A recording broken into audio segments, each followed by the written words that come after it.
Assalamualaikum warahmatullahi wabarakatuh. Kami dari kelompok 3 yang beranggotakan saya Yesi Rika Pertiwi, NPM 016. Kemudian teman saya Revita Alexandra Putri, NPM 020. Kemudian Novita Ramadhani, NPM 022, Erna Afandi, NPM 054, dan Putri Aulia Rahmi, NPM 099. Di sini kami akan membahas mengenai analisis laba kotor. Langsung saja kita ke pembahasan pertama. Langsung saja kita masuk ke pembahasan yang pertama, yaitu apa sih itu pengertian dari analisis laba kotor. Jadi analisis laba kotor itu merupakan analisis yang digunakan untuk mengetahui jumlah laba kotor dari periode ke satu periode serta sebab-sebab berubahnya laba kotor tersebut antara dua atau lebih periode. Kemudian untuk melakukan analisis laba kotor diperlukan berbagai data perusahaan. Yang pertama ada target yang ditetapkan. Target yang ditetapkan adalah jumlah angka atau persentase laba yang telah ditetapkan manajemen sebelumnya. Target ini ditentukan sebelumnya perusahaan menjalankan aktivitasnya. Kemudian yang kedua, pencapaian hasil laba pada periode tertentu. Pencapaian hasil laba pada periode tersebut artinya laba aktual yang diperoleh pada periode ini. Dengan demikian, laba periode ini diketahui apakah sama dengan angka yang telah ditargetkan sebelumnya. Kemudian yang ketiga, itu adalah laba pada beberapa periode sebelumnya. Ini merupakan perolehan laba beberapa periode yang lalu lebih dari satu periode ke belakang. Data laba pada beberapa periode sebelumnya sebaiknya diambil lebih dari 3 tahun. Kegunaannya adalah untuk melihat tren perjalanan laba perusahaan dari periode ke periode. Kemudian slide selanjutnya mengenai faktor-faktor yang mempengaruhi laba kotor. Perubahan yang terjadi pada laba kotor ini disebabkan dua faktor. Yang pertama, faktor penjualan. Untuk faktor penjualan ini dipengaruhi oleh faktor harga jual. Harga jual adalah harga persatuan atau unit atau per kilogram atau lainnya produk yang dijual di pasaran. Nah, penyebab berubahnya harga jual adalah perubahan nilai harga jual persatuan. Kemudian yang kedua adalah faktor harga pokok penjualan. Harga pokok penjualan adalah harga barang atau jasa sebagai bahan baku atau jasa untuk menjadi barang dengan ditambah biaya-biaya yang berkaitan dengan harga pokok penjualan tersebut. Nah, harga pokok penjualan ini penting sebagai dasar untuk menentukan harga jual ke konsumen. Namun, harga pokok penjualan ini juga dipengaruhi oleh beberapa hal. Yang pertama, harga pokok rata-rata. Nah, apabila harga pokok rata-rata naik, maka laba kotor dapat turun. Demikian pula sebaliknya. Namun, bisa juga harga pokok rata-rata penjualan juga ikut dipengaruhi oleh jumlah volume penjualan itu sendiri. Nah, jika jumlah penjualan naik, maka kemungkinan akan mampu meningkatkan laba kotor. Nah, demikian pula sebaliknya. Kemudian slide selanjutnya mengenai manfaat dari analisis laba kotor. Berikut ada beberapa manfaat. Yang pertama, untuk mengetahui penyebab turunnya harga jual. Nah, dengan diketahuinya penyebab naik turunnya harga, maka pihak manajemen dapat memprediksi berbagai hal, terutama berkaitan dengan penentuan harga jual ke depan dan target harga jual yang lebih realistis. Kemudian manfaat yang kedua itu adalah untuk mengetahui penyebab naiknya harga jual. Faktor penyebab naiknya harga jual dapat berasal dari dalam perusahaan, misalnya kenaikan biaya-biaya. Namun harga jual juga dapat naik karena dipengaruhi dari luar perusahaan, misalnya pesaing sejenis menaikkan harga jualnya dan manajemen ikut pula menaikkan harga jual. Manfaat yang ketiga itu untuk mengetahui penyebab turunnya harga pokok penjualan. Nah, penyebab menurunnya harga jual tidak jauh berbeda dengan kenaikan harga pokok penjualan. Hanya saja, penurunan harga pokok penjualan itu akan membuat perusahaan berusaha lebih keras untuk bekerja lebih efisien dibandingkan dengan pesaing. Manfaat yang keempat yaitu untuk mengetahui penyebab naiknya harga pokok penjualan. Penyebab utama naiknya harga pokok penjualan sebagian besar adalah karena dari pihak luar perusahaan, sehingga mau tidak mau perusahaan harus mampu menyesuaikan diri. Manfaat yang kelima yaitu sebagai bentuk pertanggungjawaban bagian penjualan. Analisis laba kotor itu juga memberikan manfaat sebagai bentuk pertanggungjawaban bagian penjualan akibat dari naik harga jual. Nah, artinya ada pihak-pihak yang memang seharusnya bertanggung jawab apabila terjadi kenaikan atau penurunan harga jual. Kemudian manfaat yang keenam yaitu sebagai bentuk pertanggungjawaban bagian produksi. Analisis laba kotor itu memberikan manfaat sebagai bentuk pertanggungjawaban bagian produksi akibat turunnya harga pokok penjualan. Nah, artinya untuk urusan harga pokok penjualan, maka pihak bagian produksi yang bertanggung jawab. Manfaat yang ketujuh itu sebagai salah satu alat ukur untuk menilai kinerja manajemen. Analisis laba kotor ini pada akhirnya akan memberikan manfaat untuk menilai kinerja manajemen dalam suatu periode. Artinya, hasil yang diperoleh dari analisis laba kotor itu akan menentukan kinerja manajemen ke depan. Kemudian manfaat yang terakhir yang ke-8 yaitu sebagai bahan untuk menentukan kebijakan manajemen ke depan. Analisis laba kotor itu digunakan sebagai bahan untuk menentukan kebijakan manajemen ke depan dengan mencermati kegagalan atau kesuksesan pencapaian laba kotor sebelumnya. Nah, jika perusahaan ini berhasil, maka manajemen mungkin sekarang akan dipertahankan atau bahkan ada yang dipromosikan ke jabatan yang lebih tinggi. Namun, jika perusahaan gagal, maka sebaliknya akan diganti dengan manajemen yang baru. Kemudian selanjutnya mengenai contoh analisis laba kotor. Di sini sudah ditampilkan mengenai kasus PT Yumiko Maharani Tbk yang memiliki laporan laba rugi tahun 2006 dan tahun 2007 dan harga jual persatuan, harga pokok persatuan, serta jumlah barang yang dijual dari kedua periode tersebut, yaitu untuk penjualan bersih pada tahun 2006 adalah 100.000, sedangkan tahun 2007 165.000. Harga pokok penjualan itu tahun 2006 75.000, tahun 2007 110.000. Kemudian laba kotor itu pada tahun 2006 25.000, tahun 2007 adalah 50.000. Jumlah barang yang dijual yaitu tahun 2006 yaitu 1.000 unit, tahun 2007 adalah 1.100 unit. Harga persatuan adalah Rp100 pada tahun 2006, kemudian pada tahun 2007 ada Rp150. Kemudian harga pokok persatuan pada tahun 2006 adalah Rp75 dan tahun 2007 adalah Rp100. Slide selanjutnya akan dijelaskan oleh teman saya. Saya Novita Ramadhani, NPM 022, akan melanjutkan untuk pembahasan yang selanjutnya, yaitu mengenai tahap-tahap analisis. Nah, pada langkah pertama ini membuat tabel perubahan. Nah, di sini sudah terdapat tabel, yaitu yang terdapat komponen tahun 2016, tahun 2007, dan kenaikan. Nah, pada komponen yang pertama yaitu berisi penjualan bersih pada tahun 2006 itu sebesar 100.000 dan tahun 2007 yaitu sebesar 165.000, dan di sini kenaikannya sebesar 65.000. Harga pokok yang komponen yang kedua itu harga pokok penjualan tahun 2006 itu sebesar 75.000 dan tahun 2007 itu sebesar 110.000. Kenaikannya itu sebesar 35.000. Nah, pada komponen yang ketiga itu adalah laba kotor sebesar 25.000 pada tahun 2006 dan 50.000 pada tahun 2007. Kenaikannya sebesar Rp30.000.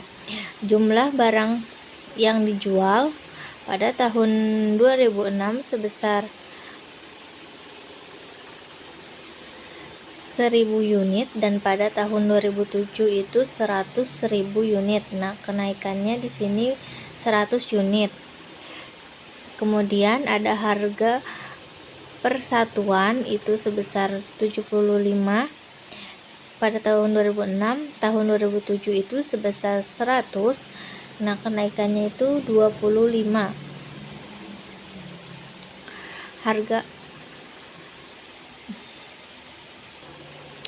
Kemudian pada langkah kedua yaitu menganalisis sebab-sebab perubahan. Rumus yang digunakan itu QT2 sama dengan PR2 dikurangi PR1,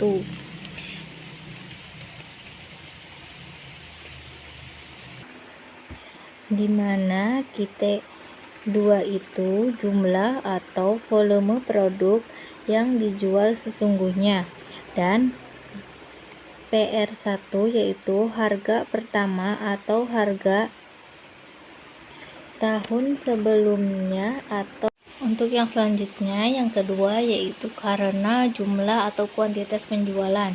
Rumusnya PR1 dikali QT2 dikurangi QT21, yaitu harga jual tahun 2006 dikali jumlah penjualan tahun 2007 dikurangi jumlah penjualan tahun 2006.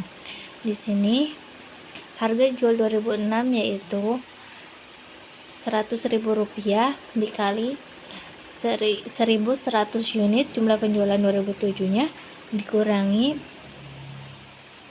1000. Selanjutnya langkah ketiga yaitu membuat laporan perubahan laba rugi. Di sini terdapat laporan perubahan laba kotor pada PT Yumiko Maharani Tbk pada akhir tahun 2007 dan 2006. Yang pertama, kenaikan penjualan yang diakibatkan kenaikan harga jual itu sebesar Rp55.000. Yang kedua, kenaikan kuantitas penjualan sebesar Rp10.000. Maka di sini hasilnya kenaikan penjualan itu sebesar Rp65.000. Kedua, kenaikan harga pokok penjualan yang pertama diakibatkan oleh kenaikan harga pokok per unit sebesar Rp27.500. Kenaikan kuantitas harga pokok sebesar 7.500 jadi Rp35.000. Yang ketiga, kenaikan laba kotor sebesar Rp30.000. Yang selanjutnya, analisis kasus pada PT Yumiko Maharani Tbk. Pada contoh pertama, faktor kuantitas penjualan. Harga penjualan pada tahun 2006 sebesar Rp100. Kenaikan kuantitas sebesar 100 unit. Kenaikan laba kotor karena kuantitas penjualan. Jika tidak ada kenaikan harga jual adalah sebagai berikut. Yang pertama yaitu Rp100 dikali 100 unit sama dengan Rp10.000. Pada contoh yang kedua, faktor harga jual. Kenaikan harga jual sebesar Rp50, kuantitas penjualan 2006 nya sebesar 1000 unit. Kenaikan laba kotor karena harga jual yaitu Rp50 dikali 1000 unit maka menjadi Rp50.000. Selanjutnya pada contoh yang ketiga, faktor kuantitas penjualan dengan harga jual yaitu kenaikan harga jual per unit dikalikan kenaikan kuantitas penjualan. Kenaikan harga jualnya sebesar Rp50, kenaikan kuantitasnya sebesar 100 unit. Kenaikan harga jual per unit dikalikan dengan kenaikan kuantitas penjualan, maka Rp50 dikali 100 unit sama dengan Rp5.000. Maka dengan demikian dapat disimpulkan, yang pertama, kenaikan laba kotor karena kuantitas penjualan Rp100 dikali 1000 unit sama dengan Rp10.000. Yang kedua, kenaikan laba kotor karena harga jual yaitu Rp50 dikali 1000 unit sama dengan Rp50.000. Yang ketiga, kenaikan harga jual per unit dikalikan dengan kenaikan kuantitas penjualan. Rp50 dikali 100 unit sama dengan Rp5.000. Maka total kenaikan laba kotor karena penjualan yaitu sebesar Rp65.000. Saya Nalfandi, NPM 054, ingin melanjutkan pemaparan selanjutnya. Nah, untuk selanjutnya, kenaikan harga pokok sebesar Rp35.000. Ini disebabkan oleh faktor-faktor sebagai berikut. Yang pertama, faktor kuantitas. Nah, kenaikan harga pokok disebabkan kenaikan kuantitas dengan asumsi tidak ada kenaikan harga pokok, di mana harga pokok 2006 yaitu sebesar Rp75, dan untuk kenaikan kuantitasnya sebanyak 100 unit. Sehingga kenaikan karena faktor kuantitasnya yaitu Rp75 dikali 100 unit, maka diperoleh 7.500. Kemudian untuk faktor yang kedua yaitu faktor harga pokok. Nah, kenaikan harga pokok ini disebabkan kenaikan harga pokok per unit dengan asumsi tidak ada kenaikan dalam kuantitas, di mana kenaikan harga per unitnya yaitu Rp25, dan untuk kuantitas yang dijual 2006 yaitu 1000 unit. Sehingga Rp25 dikali 1000 unit maka diperoleh Rp25.000. Kemudian untuk yang ketiga yaitu faktor kuantitas harga pokok. Kenaikan harga pokok per unit kali kenaikan kuantitas, di mana kenaikan harga pokok per unitnya yaitu Rp25 dan kenaikan kuantitas yang dijualnya 100 unit, sehingga Rp25 dikali 100 unit diperoleh 2.500. Nah, dengan demikian terdapat jumlah kenaikan harga pokok penjualan yaitu sebesar Rp35.000. Untuk selanjutnya yaitu PT Yumiko Maharani, laporan perubahan dalam penjualan HPP dan laba kotor pada tahun 2006 dan 2007. Nah, untuk tahun 2006 pada penjualan yaitu Rp100.000 dan tahun 2007 yaitu sebesar Rp165.000, sehingga kenaikannya yaitu Rp65.000. Nah, untuk HPP di tahun 2006 yaitu Rp75.000, di tahun 2007 yaitu Rp110.000, sehingga kenaikannya Rp35.000. Kemudian untuk laba kotornya pada tahun 2006 yaitu Rp25.000 dan tahun 2007 yaitu Rp55.000, sehingga kenaikannya yaitu sebesar Rp30.000. Selanjutnya yaitu pada tabel ini terdapat kenaikan dan penurunan dengan yang diberi tanda bintang atau yang disebabkan oleh berbagai faktor. Nah, yang pertama itu pada harga pokok yaitu pada laba kotor sebesar Rp25.000.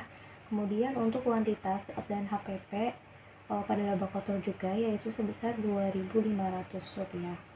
Nah, untuk tabel yang terakhir ini terdapat komponen dari tahun ke tahun atas kenaikannya. Yang pertama penjualan bersih pada tahun 2006 yaitu Rp100.000, pada tahun 2007 Rp165.000, sehingga kenaikannya Rp65.000. Untuk komponen harga pokok penjualan yaitu sebesar Rp75.000, tahun 2007 yaitu sebesar Rp110.000, kenaikannya yaitu sebesar Rp35.000. Dan untuk komponen laba kotor tahun 2006 sebesar Rp25.000, tahun 2007 Rp55.000, dan kenaikannya sebesar Rp30.000. Nah, untuk jumlah barang yang dijual pada tahun 2006 itu sebanyak 1000 unit, dan pada tahun 2007 sebanyak 1100 unit, dan untuk kenaikannya yaitu 100 unit. Nah, untuk harga persatuannya dari tahun 2006 sebesar Rp100, tahun 2007 Rp150, sehingga kenaikannya Rp50.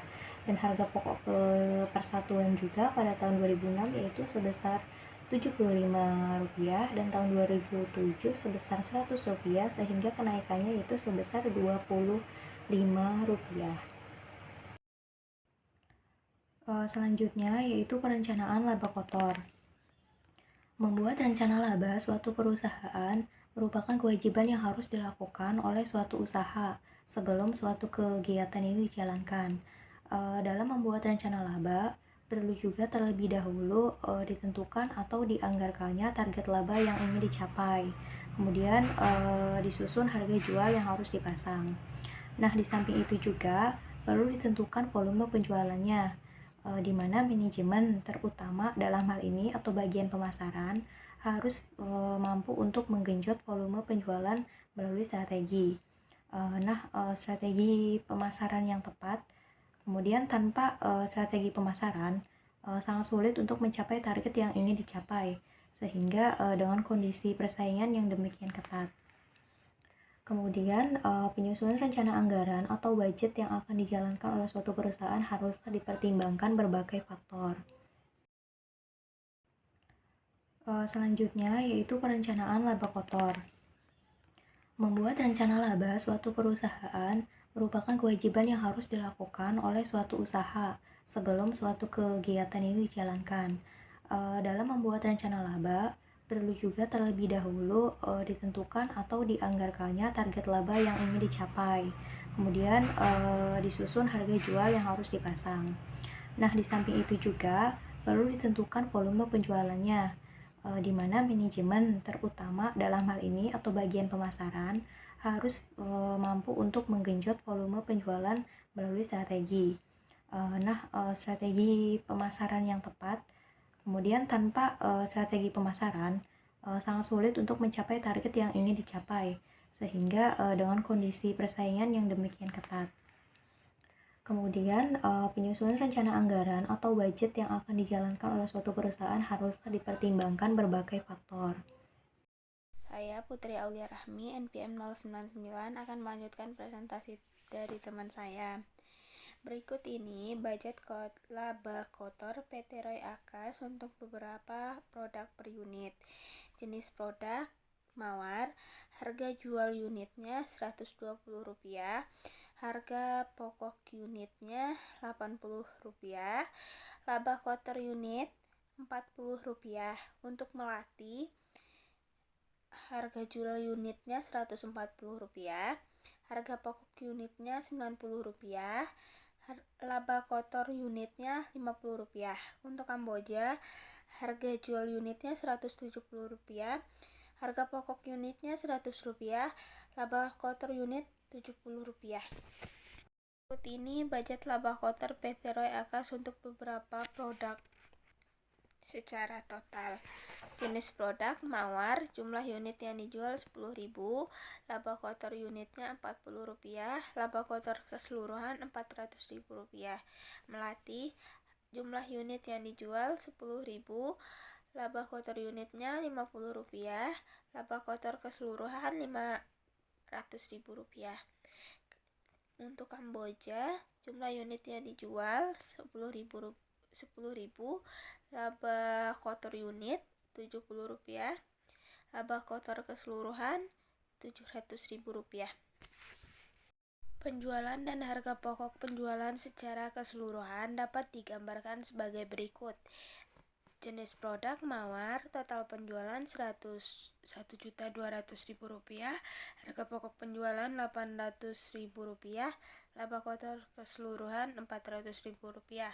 Untuk melati, total penjualan Rp1.400.000, harga pokok penjualan Rp900.000, laba kotor keseluruhan Rp500.000. Untuk Kamboja, total penjualan Rp1.700.000, harga pokok penjualan Rp1.000.000, laba kotor keseluruhan Rp700.000.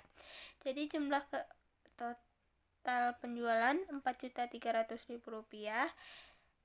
Harga pokok penjualan jumlahnya Rp2.700.000, laba kotor keseluruhan Rp1.600.000.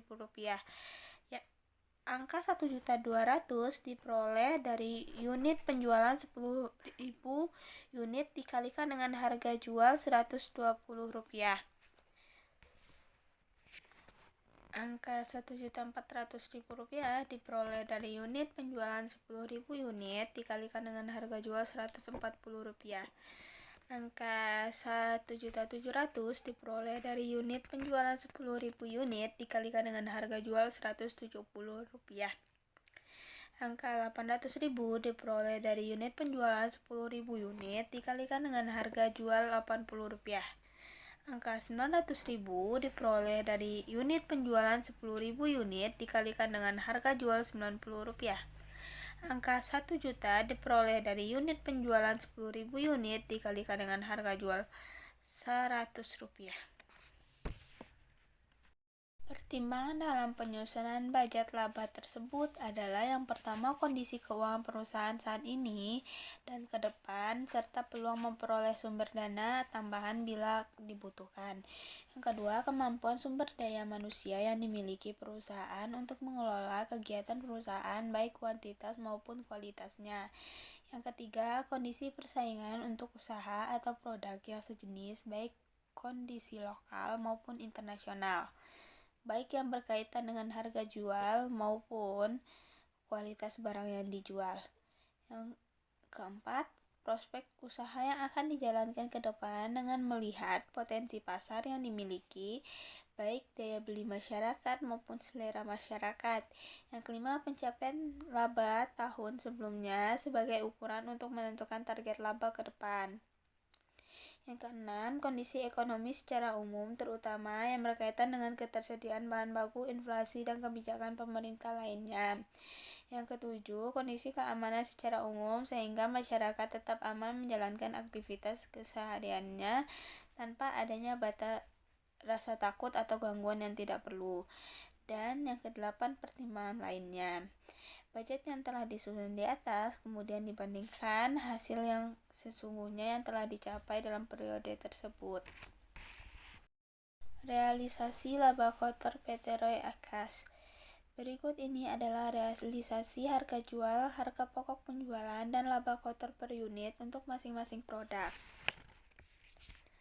Jenis produk, mawar, harga jual unitnya Rp120, harga pokok unitnya Rp90, laba kotor unitnya Rp30. Untuk melati, harga jual unitnya Rp150, harga pokok unitnya Rp90, laba kotor unitnya Rp60. Kamboja, harga jual unitnya Rp180, harga pokok unitnya Rp105, laba kotor unitnya Rp75. Berikut ini adalah budget laba kotor PT Roy Akas untuk beberapa produk secara total. Jenis produk, mawar, jumlah unit yang dijual Rp9.000, laba kotor unit Rp30, laba kotor keseluruhan Rp270.000. Melati, jumlah unit yang dijual 10.000, laba kotor unit Rp60, laba kotor keseluruhan Rp600.000. Untuk Kamboja, jumlah unit yang dijual 8.000, laba kotor unitnya Rp75, laba kotor keseluruhan Rp600.000. Penjualan dan harga pokok penjualan secara keseluruhan dapat digambarkan sebagai berikut. Untuk mawar, total penjualannya Rp1.080.000, harga pokok penjualannya Rp810.000, laba kotor keseluruhan Rp270.000. Untuk melati, total penjualannya Rp1.500.000, harga pokok penjualannya Rp900.000, laba kotor keseluruhannya Rp600.000. Untuk Kamboja, Total penjualannya Rp1.440.000, harga pokok penjualannya Rp840.000, laba kotor keseluruhannya Rp600.000. Jadi jumlah untuk total penjualan yaitu Rp4.020.000 didapat dari hasil penjumlahan total penjualan mawar, melati, dan kamboja. Jumlah harga pokok penjualan yaitu Rp2.550.000 didapat dari penjumlahan harga pokok penjualan mawar, melati, dan kamboja. Jumlah untuk laba kotor keseluruhan yaitu Rp1.470.000 didapat dari penjumlahan laba kotor keseluruhan untuk Saya, Revita Alexandra Putri, NPM 020, akan menjelaskan slide berikutnya, yaitu ada hasil realisasi penjualan dapat dilihat perbedaannya dengan anggaran yang telah diterapkan sebagai berikut. Contohnya yaitu pada PT Roy Akasi ini, laporan perubahan dalam penjualan, harga pokok penjualan, dan laba kotor pada tahun 2006 dan tahun 2007. Pada tahun ini, yang pertama yaitu target penjualan sebesar 4.300.000, HPP-nya sebesar 2.700.000, dan laba kotornya sebesar 1.600.000. Lalu ada realisasi dengan penjualan sebesar 4.020.000, harga pokok penjualannya yaitu 2.550.000 dan laba kotornya 1.470.000. Dan yang ketiga yaitu ada penurunan. Penjualannya yaitu sebesar 280.000, harga pokok penjualannya 150.000 dan laba kotornya yaitu Rp130.000. Jadi dengan kata lain, perusahaan ini tidak mampu mencapai target laba yang diinginkan dikarenakan yang pertama yaitu adanya kenaikan harga pokok penjualan, yang kedua kenaikan harga jual, dan yang ketiga tidak tercapainya jumlah penjualan. Yaitu selanjutnya ada contoh kasus margin laba kotor PT HK Metals Utama Tbk atau HKMU membaik pada kuartal 3. Jadi PT HK ini emiten yang bergerak di bidang manufaktur produk aluminium extrusion mengumumkan laporan kinerja perusahaan konsolidasi kuartal 3 tahun 2021. Gelombang kedua COVID-19 masih menjadi tantangan kinerja perusahaan. HKMU ini mencatat laba kotor sebesar 43,4 miliar, turun menjadi 19,3% secara tahunan. Namun perusahaan tetap membukukan kenaikan margin laba kotor menjadi sebesar 13,4% dibandingkan dengan periode yang sama tahun sebelumnya. Direktur sekaligus sekretaris perusahaan HKMU menjelaskan kenaikan margin laba bruto ini diperoleh sebagai bentuk transformasi perusahaan dalam menghadapi pandemi, salah satunya yaitu dengan mengkaji kembali keefektivitasan kompeten biaya produksi serta melakukan efisiensi biaya internal. Dari sisi pendapatan usaha HKMU membukukan sebesar 323 miliar. Angka ini turun menjadi 49,9% dari pendapatan tahun sebelumnya sebesar 645 miliar. Selanjutnya yaitu ada analisis kasus.